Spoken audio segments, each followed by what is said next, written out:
Hey everyone, and welcome to the channel. So today we get to take a look at the 2024 Volkswagen Atlas Cross Sport. This is an SEL Premium with the R-Line package, finished off in Aurora Red Metallic, fully loaded. MSRP is just over $51,000. Now this is powered by a 2-liter 4-cylinder turbocharged engine paired to an 8-speed automatic. It pumps out 269 horsepower, 273 pound-feet of torque. That power is sent through the 4Motion all-wheel drive system, propelling this 4,300-pound SUV from 0 to 60 in 7.3 seconds. It has a top speed of 135 miles an hour. It also has a fuel capacity of 18.6 gallons. You'll expect to see around 19 miles per gallon in the city, 26 out on the highway. This also has a wheelbase of 117.3 inches. Its overall length is 195.5. It has a width of 78.3 and a height of 67.8 inches. As we move on to the exterior styling now for this Cross Sport, for the 24-year model, there's a big differentiation in the front end design of the Atlas versus the Cross Sport. So side by side, you'll be able to see some of those differences between them. But for the Cross Sport, you'll notice too that the DRL actually connects the headlight housings and DRLs running across the upper section of that grille, which is a really nice integration. This has LED headlights, turn signals too. The Volkswagen logo is also the forward-facing sensor. There's a camera up front, plenty of cutouts in that grille, as well as having that R logo over on that passenger side. Now there's parking sensors down below, some more chrome as well as gloss black, and then even more cutouts in that lower section, and some very subtle lines coming down the hood. Now as we work our way to the side, the R-Line package provides it with these 21-inch wheels, which have a very nice two-tone and multi-spoke design to them. The fender arches are finished off in plastic for this model. There's more chrome for the Cross Sport badge underneath the power folding side mirrors, which have a turn signal and a camera. And then you will notice more chrome for the lower section of the door. It's surrounding all of the window trim, and then it's even on the roof racks, where this does have a full moonroof up top too. Now, being the Cross Sport, this is a 2-row SUV compared to the Atlas, which is a 3-row. So it's a little bit shorter in the rear, has a little bit more of that sportback design to it that you will see in a lot of Audi models, and some great lines that run down the side, including this one just above the rear fender arch. Now this does have a gloss black spoiler with the third brake light, wiper blade in the lower section, and then LED taillights with the connector bar that runs right through the middle of that power liftgate. There's also more chrome with the Atlas logo. This has a backup camera, all the sensors. There's gloss black for the rear diffuser, along with a few fins, and this is even capable of towing right around 5,000 pounds. So if you need an SUV that can still tow some smaller trailers, this is a great option to go with. And you can even remote start this. So if you lock it and double tap this button, it will start up, which is of course nice, and then you can double tap that to shut it off as needed. We have a really cool key fob too. These are actually buttons within the key fob. They're not individual, they're just buttons kind of in it, which is really nice. But you can use that, or you can use the control underneath to open up the power liftgate, where you have a lot of cargo space even with the back seats up. You get a spare tire underneath where you could place a few more items if you needed to. And then you have a bin on one side with a 12 volt.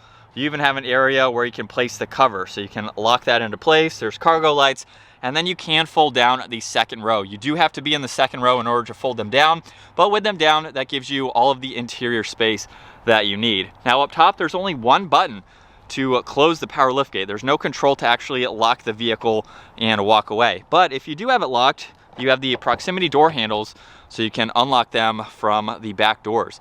Now this does have the sunshade, so you can adjust that as needed.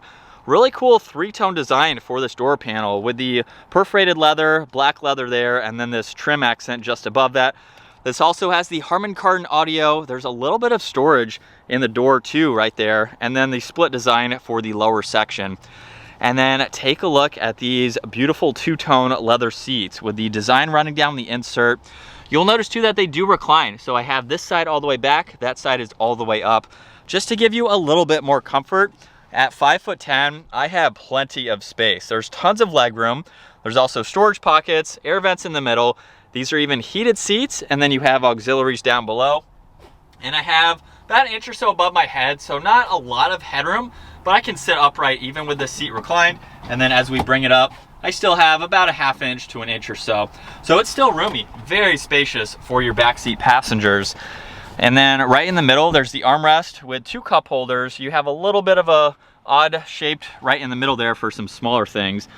But as you can tell with visibility, that is a big pillar, but I've been driving this around for a couple of days. It really doesn't hinder any visibility. So it's nice that there's a small window back there. Now up front, the door panel is just like the rear. However, there's your window adjustments, side mirror controls, liftgate release, and then even more storage. Now this has memory seating adjustments. Those are down on the side along with all the automatic controls. And then these front seats are just like the rear. And then this has a solid leather steering wheel. On this left side, there's your volume controls along with your cruise and adaptive cruise control settings.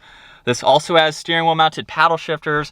And then on the right, there's tuning as well as controls for the virtual cockpit. So let's fire this up. That button is down below. And let's bring this to life.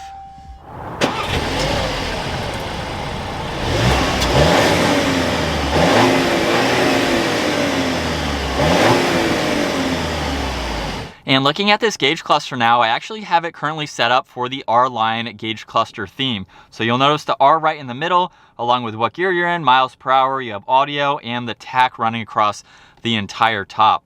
Now with this, you can actually go in and configure what you would like to see for the center gauge cluster there. So you can see your speed, or you can look at what gear you're in, front and center. And then if I click on view, you can actually go into different icons here and different displays depending on what you would like to see. So this is more of a traditional view with your tach on one side, miles per hour on the other. And then you can also go through a little bit of info right in the middle, including your navigation.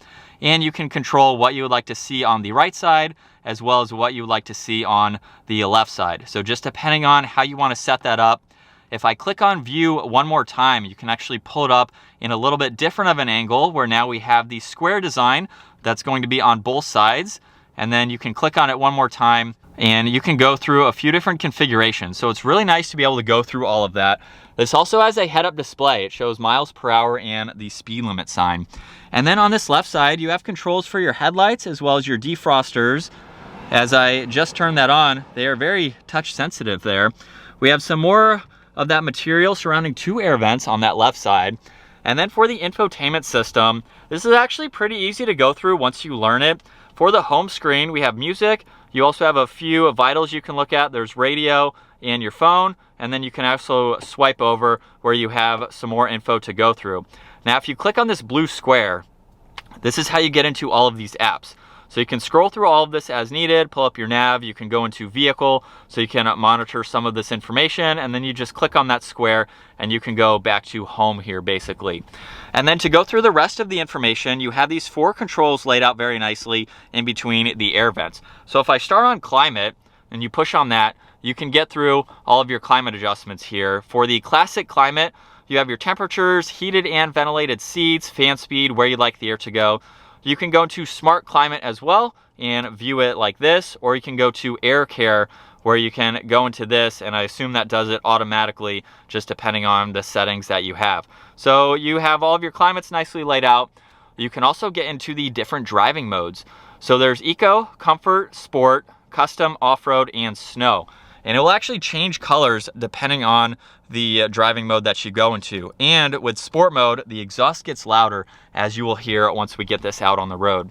You also have P for menu there for your parallel parking assist, so you can turn that on as needed. And the last one is for assistance for your driving. So you can look at that diagram and go through that information. Not all that hard to go through with those shortcuts. However, these controls do make it a little bit more confusing. So there's power for your audio. You have your temperature that you can use for driver and passenger, and you have 2 for your volume. So you can actually push on volume in the middle, or you can push it on both sides here. So kind of interesting to see those so close together. Basically, you have the entire bar to push on, and then you have your passenger controls. I do wish these were a little bit more of a button. It's a little bit hard to use them and to push on it, but I guess once you kind of get used to tapping this, it's not all that hard. You have the air vents, and you have some more storage underneath where you have some extra storage and some auxiliaries. There's 2 cup holders on the right side there, and then park is located behind your engine start stop. If you just push that forwards, that is how you get into reverse, where you have your 360 camera system there with the top-down view. If I put it into drive, now we have the forward-facing camera, and you also have those angles down below that you can use as needed there. If you push on that one more time, that's how you can go into sport mode, and you can use those paddle shifters. And then you have the e-brake, a little bit of storage in front of the armrest where you have plenty of space, and then the glove box also has a lot more room. Rear view mirror is up top, and then you have your controls for some dome lights, as well as the controls for that sunshade. So hopefully you could tell I just swiped that. It's not an actual button, you just have to swipe your finger forwards or backwards to open that up. And a look at visibility from the driver's seat. It is still easy to see with those pillars I showed earlier, not really any blind spots. As we set off now behind the wheel for the Atlas Cross Sport, this reminds me a lot of the Audi Q8. Obviously Volkswagen is owned or owns Audi, and so they're going to have some similar models. This is a lot less expensive than a Q8, and honestly, I am a big fan of this. First time I've ever been behind the wheel for the Cross Sport, and I don't really have any complaints with it. The only thing I will say that is a little finicky to get used to is the infotainment system with the controls underneath it that aren't quite a physical button, but they're kind of there. But other than that, that's something that you get used to. It's a little bit different to see these controls that I showed underneath. But aside from that, this has been a very fun car to drive, and it's also fun because when you put it in sport mode,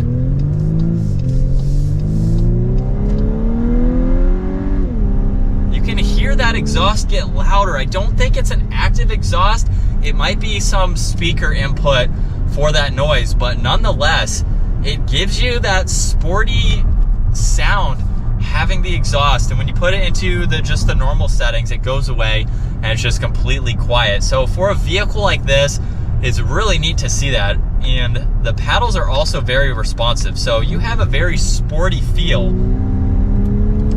for this car. Now, it's not the fastest. It's not like an SQ8 or an RSQ8 or some kind of RS model from Audi. Volkswagen is a lot less tame, a lot less performance oriented, but that's okay. If you're buying this, you're not looking for a vehicle like that. And honestly, I really like it. The fact that you can also tow with this as well. You can put small trailers on the back, you can put bike racks, dirt bike hitches, things like that. And you can actually use this as a very practical SUV.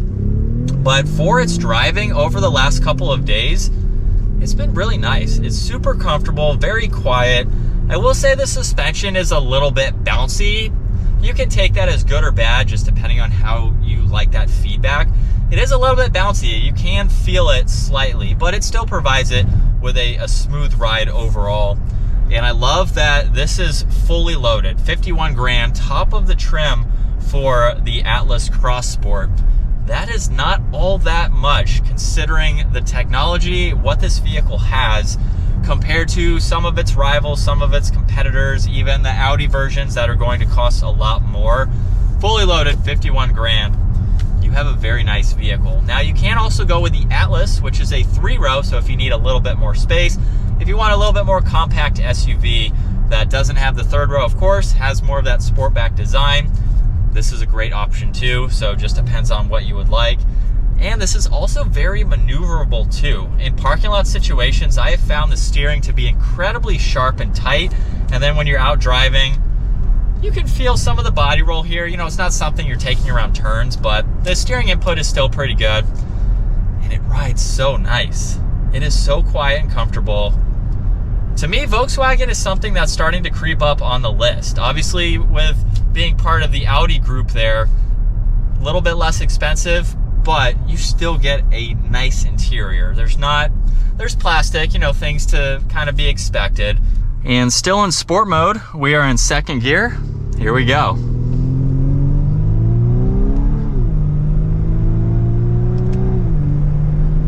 And like I mentioned earlier, it's not the quickest vehicle, but that was a nice moderate acceleration.